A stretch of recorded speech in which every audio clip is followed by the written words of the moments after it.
राधे कृष्णा दोस्तों, मैं अर्चना गुप्ता वृंदावन से अपने यूट्यूब चैनल ज्योतिष कुंजिका में आपका हार्दिक स्वागत करती हूँ। प्लीज़ मेरे चैनल को सब्सक्राइब अवश्य करें, बेल आइकन दबाना ना भूलें। आज मैं आपको बता दूँ दोस्तों, मैं पार्ट 6 लेके चंद्र नक्षत्र विधि द्वारा चंद्रमा हमारे किस राशि में विराजमान है तो उस व्यक्ति का स्वभाव कैसा होगा, ये मैं पार्ट 6 लेके आ जाई हूँ, जो कि राशि सिंह है।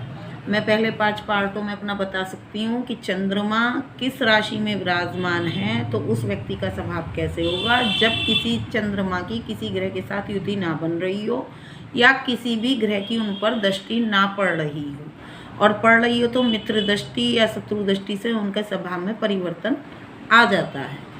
मैं इसका फल जो बता रही हूँ वो सिर्फ ये बता रही हूँ कि जब चंद्रदेव अकेले ही उस राशि में विराजमान होते हैं तब ये हमारा फलित बैठता है। तो सब अपनी कुंडली खोलकर देख सकते हैं, जान सकते हैं। आज जो हमारा पार्ट 6 है वो मघा नक्षत्र के लिए सिंह राशि। तो सिंह राशि के अंदर भी हमारे 9 चरण आते हैं। पहले 4 चरण मघा नक्षत्र के जो कि केतु के हैं, दूसरे 4 चरण पूर्वा फाल्गुनी के जो कि शुक्रदेव हैं, और फिर एक चरण हमारा उत्तरा फाल्गुनी का जिसके स्वयं सूर्यदेव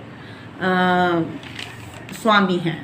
यानी कि सिंह राशि सूर्यदेव की राशि, सूर्यदेव का घर, और इसमें कारक बृहस्पति, और इसमें जो हमारा उनके मित्र हैं सूर्यदेव का एक ही चरण है, बाकी 4 चरण केतुदेव के हैं और 4 चरण शुक्रदेव के हैं। तो उसमें जिस भी चरण में व्यक्ति का चंद्रमा बैठा हुआ तो उसका स्वभाव कैसा होगा वो मैं बताती हूँ। सबसे पहले मघा नक्षत्र में यदि हमारे चंद्रदेव मघा नक्षत्र में विराजमान है सिंह राशि के अंदर और किसी भी चरण में विराजमान है उनके 4 चरणों में से, तो उस व्यक्ति का स्वभाव कैसा होगा। गुप्त कार्यों में रुचि रखने वाला और क्रोधी। गुप्त कार्यों में रुचि रखने वाला, क्योंकि केतुदेव एक हमारे डिटेक्टिव भी होते हैं, यानी कि जासूस प्रवृत्ति के। केतु में एक गुण भी पाया जाता है जासूसी करना। तो जिस भी व्यक्ति का ये मघा नक्षत्र में होगा उसमें ये जासूसी वाला शौक होगा कि बातों को छुप के सुनना या किसी बातों की गहराई तक पहुंचना, बाल की खाल निकालना, इस तरह की गुप्त जितने भी कार्य हैं उसमें उनकी रुचि होती है। ये जिसका नक्षत्र में चंद्रमदेव विराजमान होते हैं, जिनके अच्छे गोचर पड़े होते हैं, ये जो हमारे देश के डिटेक्टिव बनते हैं, जो जासूस होते हैं, अन्य देशों के भी होते हैं, उनकी कुंडली में यह योग पाया जाता है। और क्रोधी क्यों होंगे, क्योंकि केतु का और सूर्यदेव का मिश्रण हो गया, इसलिए क्रोधी।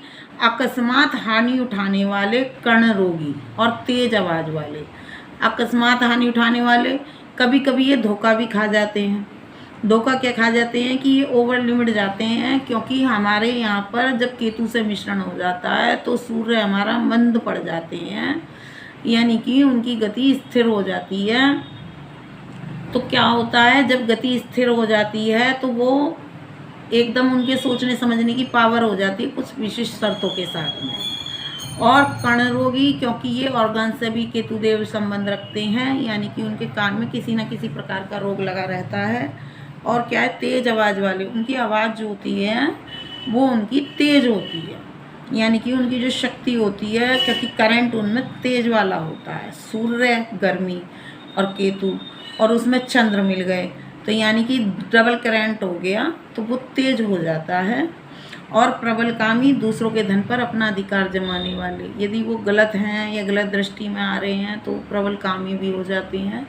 यदि वो शुक्र कोई भी राशि पड़ रही है किसी के उसमें सिंह राशि पड़ रही है, यदि उसमें शुक्रदेव का या इनका सबका मिश्रण हो जाता है तो वो उसमें क्या होता है, दृष्टि पड़ जाती है तो वो प्रबल कामी, मतलब कि उनके अंदर काम शक्ति की भावना ज़्यादा होती है और दूसरों के धन पर अधिकार जमाने की भावना भी होती है। और जो वो उन्नति करते हैं उसमें उनकी उन्नति में बार बार बाधाएं उत्पन्न होती हैं, जिसका उन्हें सामना करना पड़ता है। और अप्रसन्नचित, चरम रोग से पीड़ित। अप्रसन्नचित क्यों होते हैं, जब हमारा कोई काम नहीं बनता तो प्रसन्नता होने का तो मतलब ही नहीं उठता, तो इसलिए अप्रसन्नचित होते हैं। मतलब कि माइनर सोच वाले भी बन जाते हैं कि बार बार काम में उसमें प्रयास में असफल होने से वो कुंठित जैसे हो जाते हैं और चिंताग्रस्त होते हैं। और अल्प वेतन भोगी, यानी कि इसमें हमारा उतार चढ़ाव बराबर बना रहता है केतु के नक्षत्र में। कभी अप कभी डाउन। तो वो ग्रह गोचर की स्थिति के अनुसार पता चलता है। सामान्यतः जिस भी व्यक्ति का चंद्रमा अकेला इस नक्षत्र में है तो उसमें यह सब गुण देखने को मिलते हैं। अब ये 4 चरण हमारे पूरे हो गए। अब हमारे 4 चरण हैं पूर्वा फाल्गुनी नक्षत्र के दोस्तों। तो पूर्वा फाल्गुनी नक्षत्र जैसा कि मैंने बताया शुक्रदेव का है, लेकिन राशि सिंह है, तो यहाँ पर अच्छे नहीं होते क्योंकि शुक्रदेव यहाँ पर उनकी ऊर्जा जली हुई ऊर्जा निकली हुई होती है। अग्नि के संपर्क में कोई भी आएगा तो वो तो जल ही जाएगा, तो इसलिए उनकी ऊर्जा यहाँ पर अच्छी नहीं होती है। जिसके भी चंद्रदेव पूर्वा फाल्गुनी नक्षत्र में सिंह राशि में विराजमान है उसकी उन्हें अच्छी ऊर्जा नहीं मिलती है। लेकिन वो क्या होते हैं, शस्त्र चलाने में निपुण, यानी कि मार काट में निपुण होते हैं। पशु प्रेमी होते हैं। पशु प्रेमी क्यों आ गए, क्योंकि यहाँ पे केतु उनका मित्र बैठा हुआ है, शुक्र का मित्र केतु होता है, तो वो पशु प्रेमी होते हैं, उसकी ऊर्जा उनसे मिलती रहती है। जब एक साथ किसी 3 व्यक्ति को एक घर में या एक कमरे में बैठा दिया जाएगा तो उनकी जो वाइब्रेशन होगी वो तीनों ही उस कमरे के अंदर विराजमान होंगी, क्योंकि सांस लेना और छोड़ना, उसी तरह से जो ऊर्जा होगी वो तीनों की सम्मिलित ऊर्जा उस कमरे में विराजमान और निकलेगी। और क्या होते हैं, व्यापारिक कार्यों में रुचि रखने वाले, क्योंकि शुक्र है यहाँ पर एक उन्हें उन्नति सोचने वाले होते हैं, यानी कि नीचे से ऊपर की ओर उठने वाले के सोचने वाले होते हैं। इसलिए वो व्यापारिक कार्यों में ज़्यादा रुचि रखते हैं कि कैसे हम ऊंचे पहुँचें और कैसे अपने पास धन इकट्ठा करें। धार्मिक संस्थाओं में कार्य करने वाला, धार्मिक क्यों, क्योंकि केतु धर्म के देवता भी माने गए हैं, वो ऐसी ऐसी संस्थाओं में कार्य करने वाले होते हैं। और क्रय विक्रय में हानि उठाने वाले, यानी कि वो एक सफल तो बन नहीं पाते हैं, इसलिए वो कहीं कहीं क्रय विक्रय में हानि भी उठा जाते हैं। और मान सम्मान की इच्छा रखने वाला, इंद्रिय संबंधी रोगों से ग्रसित, यानी कि मान सम्मान की इच्छा, क्योंकि सूर्य देव है, सूर्य आत्मसम्मान के कारक हैं, तो शुक्र भी यहाँ कर अपना मान सम्मान चाहते हैं। और बराबर वो ये रहते हैं कि बढ़ बढ़ के कार्यों में वो लेना ताकि हमारा मान सम्मान बढ़े। और इंद्रिय संबंधित रोगों से ग्रस्त, यानी कि जो हमारी इंद्रियां होती हैं उसमें भी उन्हें कोई ना कोई रोग लगा ही रहता है। और स्वधर्म में श्रद्धा युक्त से क्या है, मतलब कि वो जो हमारा एक धर्म होता है या हमारा एक कर्म होता है उसमें उनकी कोई श्रद्धा कोई रुचि नहीं होती, उसमें वो कटाव सा रहता है। क्यों रहता है, शुक्रदेव की ऊर्जा इन सब बातों को नहीं मानती है, या तो वो अध्यात्म की ओर ले जाती है, लेकिन वो सूर्य के संपर्क में आके या सूर्य के घर में आके, यानी कि काक के गोले में यदि शुक्र की ऊर्जा बैठेगी तो उसका अर्शर राख ही होगा, इसलिए वो अच्छा प्रभाव नहीं देती है। सिर पर चोट का निशान, सिर पर चोट का निशान इसलिए कि जब कोई व्यक्ति जलता है उसके सोचने समझने की शक्ति होती है। केतुदेव अचानक से चोट देने वाले भी होते हैं। गोचर में किसी गलत ग्रह की दृष्टि से चोट फैंट ये सब उससे होती है। और परेशान और हिम्मत वाले क्यों होते हैं, क्योंकि ये साहस का प्रतीक भी है, सूर्य हमारे साहस का प्रतीक है, साहस के घर में बैठे हैं, यानी कि सब कुछ परिस्थितियों के बाद भी वो हिम्मत वाले होते हैं।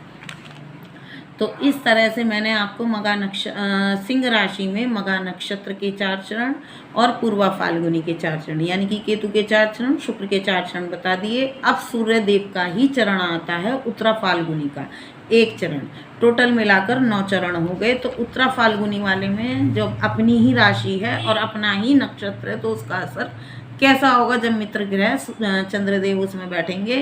प्रियभाषी, यानी कि मीठा बोलने वाले होंगे, कार्य में कुशल होंगे और थोड़े धन में ही अच्छे रहने वाले होंगे, यानी कि संतुष्टि उनके कहीं ना कहीं होगी कि थोड़े धन में भी वो अपने रख रखाव अच्छी तरह से करने वाले होंगे। और एकांत प्रेमी होंगे, यानी कि उनको जो होगा, सूर्यदेव जो होते हैं हमारी सब में रोशनी फैलाने वाले होते हैं, लेकिन जब किसी की आत्मा में उजाला होता है तो वो ये भीड़ भाड़ ये सब आडंबर नहीं करते हैं।